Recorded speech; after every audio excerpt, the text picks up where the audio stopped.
Bueno, Monseñor José Macín, buen día. Terminamos de una celebración muy importante y nos enteramos de la noticia del fallecimiento del Papa. La Pascua celebrada por el mismo Papa y bueno, ¿qué nos deja esto ahora? Buen día, Pedro. Buen día también a Pepe en el estudio y toda la gente que nos sigue. Sí, conmovidos por esta noticia. Ayer celebramos con alegría y lo vimos al Papa en la plaza de San Pedro, como siempre a él le gustó, en contacto con los fieles. Y hoy con esta noticia de que ya partió para la patria eterna. Así que todavía no salimos de esa situación de asombro, de conmoción. Por otra parte, agradecido por la figura del Papa Francisco, lo que significó personalmente, en mi caso, para mucha gente, también lo que significó para la Iglesia y para el mundo. El primer sentimiento que viene de gratitud por la obra que Él permitió que Dios hiciera a través suyo. En cuanto a la feligresía, podríamos decir, estábamos preparados ya un poco por el hecho de la enfermedad que venía sufriendo, como que no nos sorprende. Yo creo que desde la razón, desde el sentido común, la mayoría veíamos que el Papa no tenía muchas fuerzas para seguir adelante. Respecto al fallecimiento, a la muerte, es muy difícil de prever, pero sí conversábamos respecto de las posibilidades con distintas personas, con sacerdotes, con laicos, sobre las posibilidades reales que él tenía para seguir gobernando, para seguir guiando a la Iglesia, que requiere de tantas cosas, aún en las cosas mínimas como las firmas, por ejemplo, de decretos y esas cosas, ¿no? Entonces sí, yo creo que era de prever un desenlace inminente. Pero bueno, como es nuestra fe, siempre la partida de un Papa nos toca de un modo especial porque es la partida del sucesor de Pedro y comienza una etapa de transición en la Iglesia donde se confía especialmente en el Espíritu Santo para que pueda elegir a quien va a seguir acompañando en este ministerio de ser signo e instrumento de comunión entre todos los fieles. Así que Habitualmente tenía reuniones en Roma con el Papa. Personalmente le tocó hablar de persona a persona, no cuestiones de la Iglesia, sino personales. Sí, la primera parte sobre todo de su pontificado, alguna vez aquí en Argentina pudimos saludarnos, así, conversar un poquito, pero después, en los primeros años del pontificado, desde el 2013, que comenzó él su ministerio, y en 2013 fui nombrado por él obispo de Reconquista, y bueno, hasta la pandemia prácticamente, diría yo, era habitual que una vez al año yo viajara y él me recibía en su casa, ahí en su casa, en el lugar donde vivía, que era Santa Marta, en su departamento, y por lo general teníamos conversaciones de 20 minutos, media hora, a veces más largas, cuando conversamos sobre temas ecológicos, por ejemplo, y después incluyendo los saludos protocolares. Él tenía siempre muy buen humor, así que recordaba cosas o hacía algún comentario que siempre se prestaba para sonreír ir, digamos. Sí, en ese sentido, yo a nivel personal, no sé, nunca tuve un vínculo, ni soñaba tener un vínculo con un papa, digamos, y bueno, y la experiencia que tengo es maravillosa. Hay gente de otros lugares con quienes nos encontramos en Roma, y yo les conté que venía de verlo al Papa y que ahora me está escribiendo, saludando con la partida del Papa, ¿no es cierto? Así que a nivel personal, una experiencia única. Después de la pandemia una sola vez lo pude ver, ya se hizo cada vez más complicado viajar.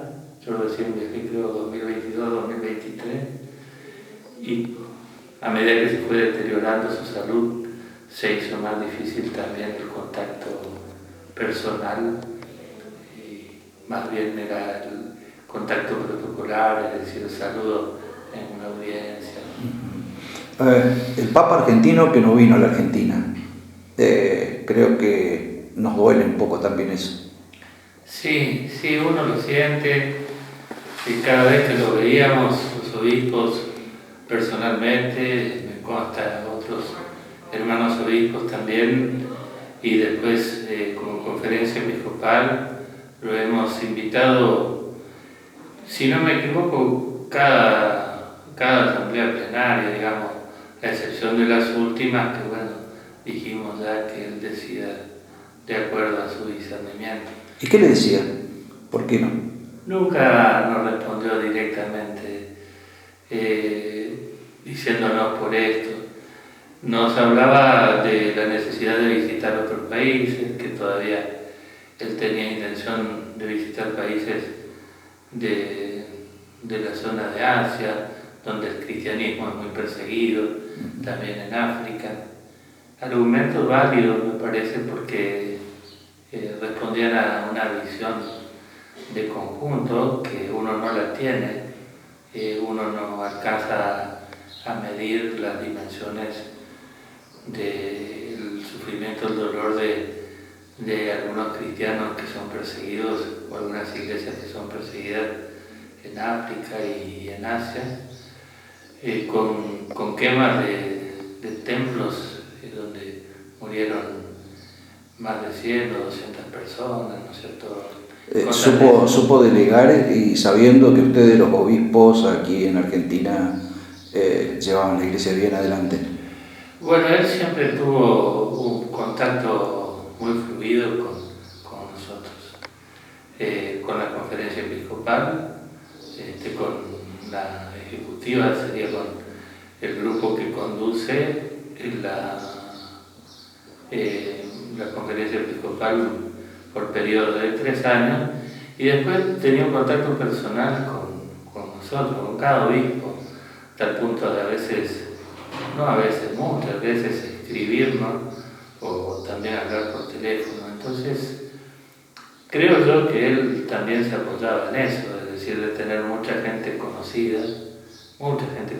y también laicos conocidos, gente no obispos, sacerdotes, también fieles bautizados, conocidos, y bueno, tal vez eso era un apoyo para poder seguir realizando su misión. De todas formas, a tu inquietud, yo digo, es uno de los enigmas que el Papa se lleva con él a la vida eterna, ¿no? Porque no vino a Argentina. Vamos a quedar con eso. Nunca vamos a saber. ¿No? Nunca lo vamos a saber. Decía un Papa que supo delegar, y un Papa que hizo, desde el primer momento pidió hagan lío en la iglesia, pero hizo lío también dentro de la iglesia. Un Papa que cambió muchísimas cosas para la iglesia, y bueno, ¿y ustedes van a seguir con ese legado?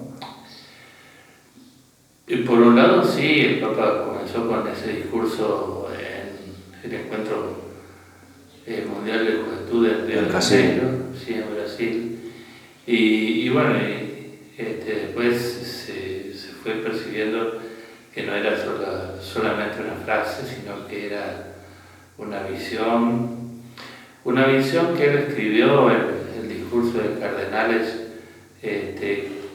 cuando se estaba realizando previo al cónclave, ¿no? Cómo tenía que ser la figura del Papa y la Iglesia en este tiempo una iglesia en salida, una iglesia abierta para responder a la realidad que la gente está viviendo, que es muy diferente, no a siglos atrás, sino a décadas, a poco tiempo atrás, ¿no? Y en ese sentido, él fue Papa, digamos, siempre preocupado por los más vulnerables, por los más alejados, por aquellos que estaban viviendo situaciones difíciles. Bueno, es elocuente el signo de cercanía con los migrantes de África hacia Europa, y tantas otras cosas, ¿no?, que podemos recordar. Ahora, mi decisión es continuar, porque yo creo que es la senda de la Iglesia de este tiempo, no es solamente de Francisco, sino que el espíritu sinodal y la Iglesia en salida es un poco un signo profético y un pedido del Espíritu para nosotros en este tiempo. Monseñor, el último pedido que le hizo a los obispos incorporar, porque él incorporó ahora en altos cargos de la Iglesia a una mujer, incorporar también en los altos cargos de la Iglesia a las mujeres. Bueno, eso él lo viene trabajando desde hace algunos años, sobre todo empezó a insistir más en eso en el Sínodo de la Amazonía en 2019, y poco a poco fue dando pasos, digamos, de incorporar y de confiar servicios muy importantes ahí en el Vaticano y en otros lugares a gente de iglesia. Qué sé yo, me viene a la memoria ahora, por ejemplo, como secretaria de la Pontificia Comisión para América Latina está una mujer, una teóloga de acá de Argentina, con otro mexicano, digamos. Así, en el gobierno del Vaticano también, a nivel la gestión de todas las cosas, hay una mujer.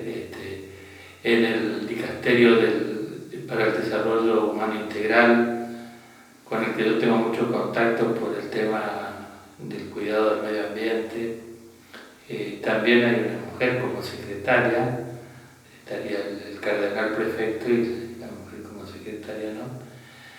Y después también el mandato de clarificar cuál debiera ser el rol, el papel de la mujer en la Iglesia, tal vez no sustituyendo o no simplemente reemplazando el rol de los hombres, sino sí compartiendo la autoridad y lo que es la conducción, o sea, cada uno desde su condición y desde sus dones, pero compartiendo, tal vez no es la mejor palabra para decir, pero compartiendo el poder en la Iglesia, es decir, que no recaiga solamente en el varón. Acá en el obispado. Y bueno, con... Es nuestra diócesis. Sí, con sencillez, nosotros también, yo personalmente y también la gente con la que caminamos juntos, vamos haciendo o vamos dando pasos en ese sentido. Hay una reflexión sobre también la doctrina en ese punto que hay que hacer, ¿no? Pero bueno, un ejemplo que yo suelo a veces comentar así, un poco en broma, pero también para que se visualice eso, la canciller del obispado es una mujer. Es la primera vez acá en Reconquista que es mujer la canciller y junto con el vicario general son las dos personas que acompañan al obispo más de cerca. ¿Quién es? Graciela Agustini de Fun, de Avellaneda.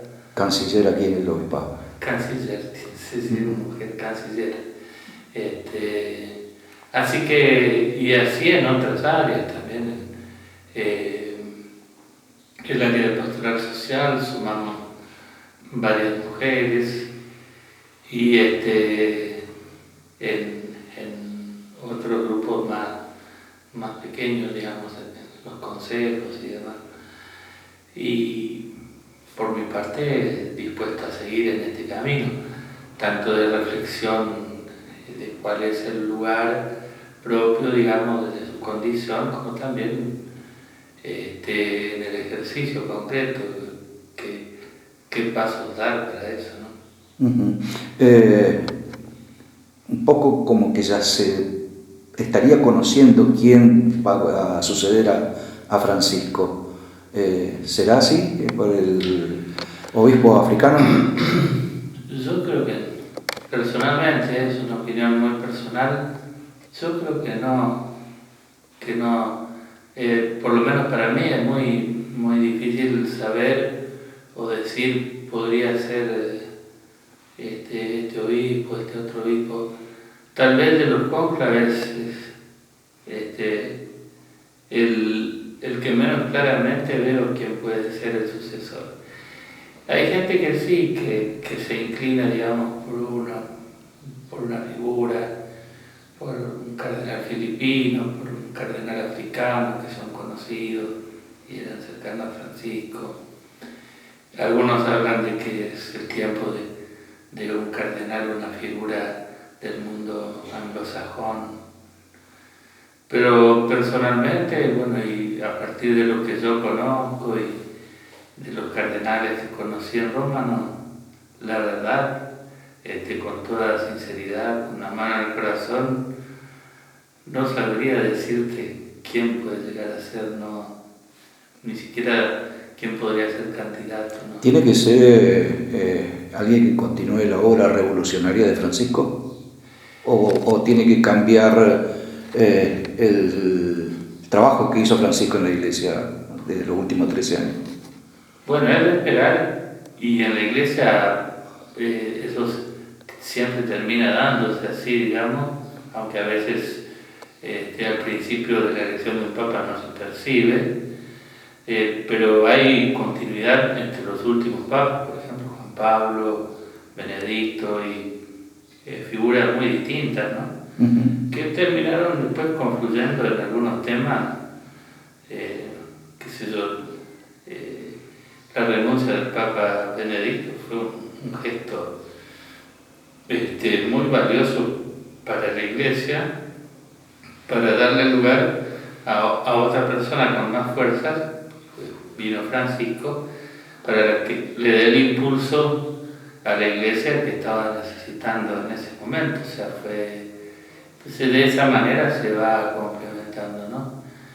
Ahora, así anticipadamente, eso no lo podemos prever porque depende de la elección del Colegio de Cardenales, ¿no? Y es cierto que hay un gran número de cardenales que fueron nombrados en este oficio, que es prácticamente el oficio de elegir el Papa, los cardenales de menos de 80 años, pero eso no significa... ¿Son mayoría en el cónclave? Claro, eso no significa que voten después en bloque, sino que vota cada uno a conciencia.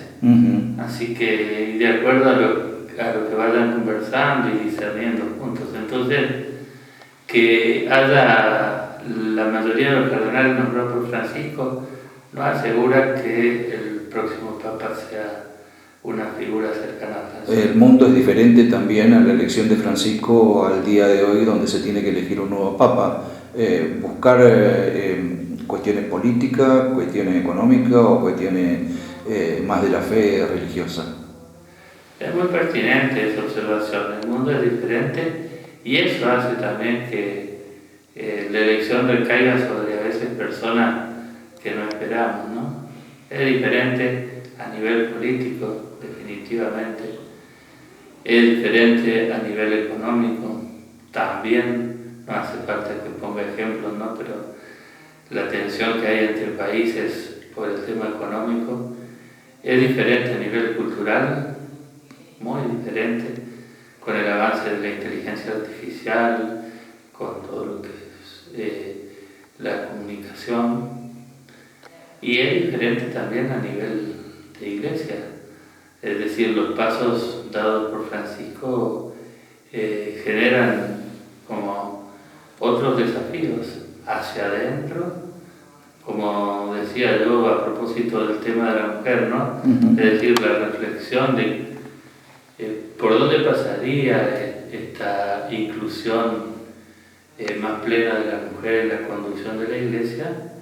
Eso tiene que ser como parte de una reflexión doctrinal y parte también de una experiencia.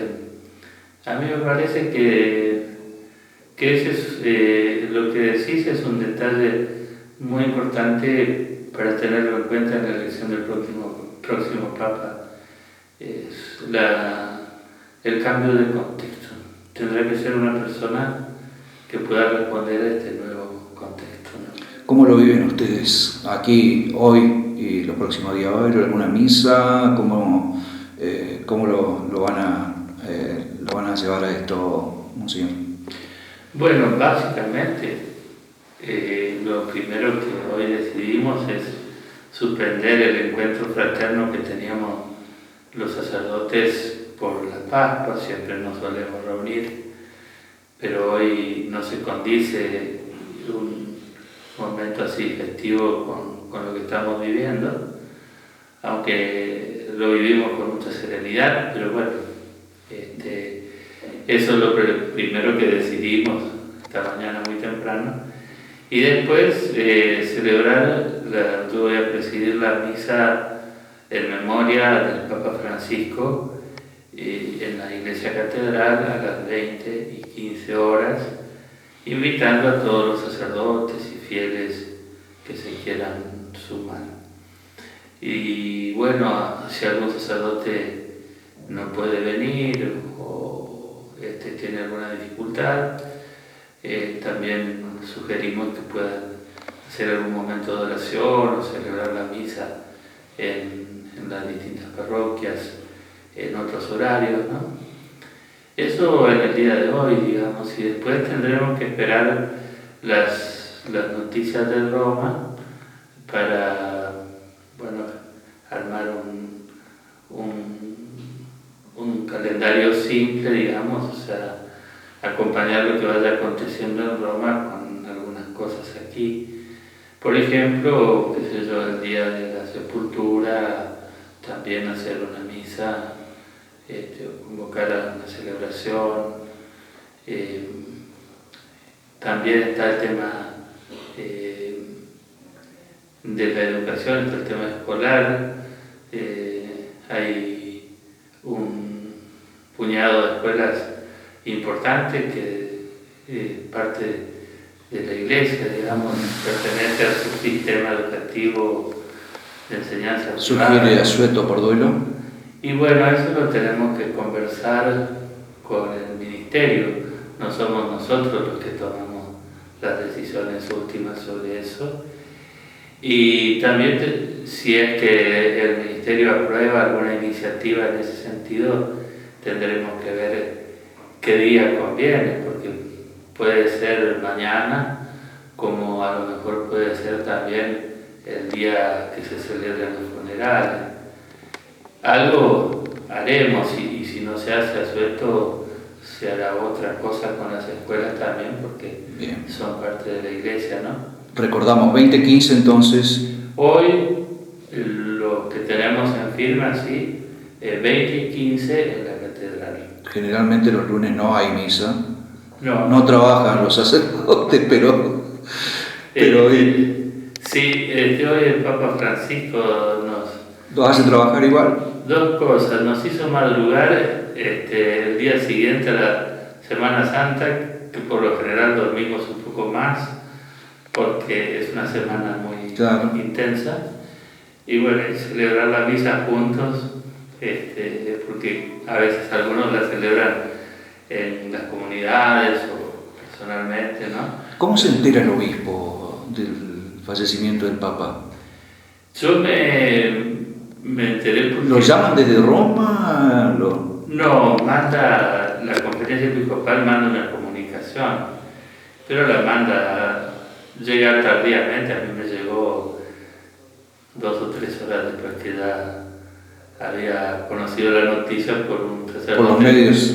Por un sacerdote que me llamó, que me preguntaba sobre cómo tocar las campanas y eso. Uh-huh. A propósito, ¿se tocaron las campanas? No la escuché, eso, perdón. yo tampoco sabría decirte eso porque estaba anoche, o hice anoche en Malabrigo, porque tengo un hermano allí y fui a visitarlo ayer al atardecer y me quedé ahí en su casa o en la casa paterna que todavía conservamos.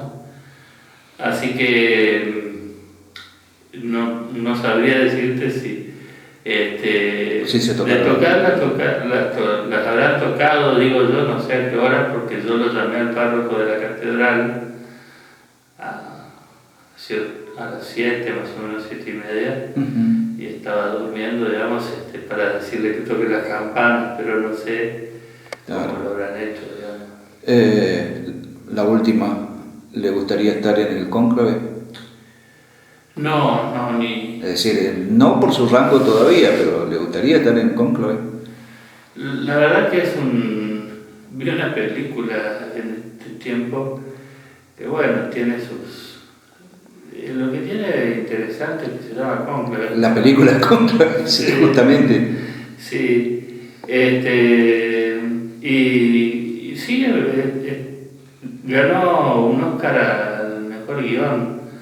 Y está bien guionado, digamos, o sea, ha sido bastante bien lo que son los pasos del cónclave. Bueno, por supuesto después está ambientada y está interpretada por los actores y el director, etc. Y allí se perciben diferencias. Pero sí, una de las cosas que a mí me impresionó cuando vi la película es lo difícil que es el discernimiento comunitario, es decir, el discernimiento de 110, 120 personas. Eso ya lo experimentamos aquí, discernir líneas pastorales, discernir designaciones, a veces con menos gente, 10, 15 personas, es muy difícil. Entonces, hacerlo... vivir un cónclave, la verdad, me resultaría muy difícil porque imagino yo que Dios le da la gracia a los cardenales para que puedan ir interpretando los signos allí en pocos días, es decir, se encierran y tienen que elegir un papa por lo tanto es una cuestión personal y una cuestión de bloque, como lo dijo anteriormente. Claro, entonces la pregunta tuya estoy tranquilo de estar en Reconquista, sí. Y bueno, lo tenemos acá. Su mensaje entonces para toda la feligresía por esta noticia que tenemos. Bueno, mi saludo cercano, mi pésame por la partida del Papa Francisco, argentino, alguien muy querido, también primal, vicario de Cristo en la tierra, digamos, el obispo de Roma, que es instrumento de comunión para todos, y bueno, como iglesia eso nos conmueve, así que invito a todos los fieles a la oración de agradecimiento y también en su memoria. Y que también con serenidad oremos por los pasos próximos de la iglesia para que con sus vaivenes siga dejándose iluminar por el Espíritu Santo, y en este sentido la persona que vaya a suceder a Francisco sea la persona querida por Dios, ¿no? Gracias, Monseñor. No, gracias a vos, Pedro, y bendición para todos.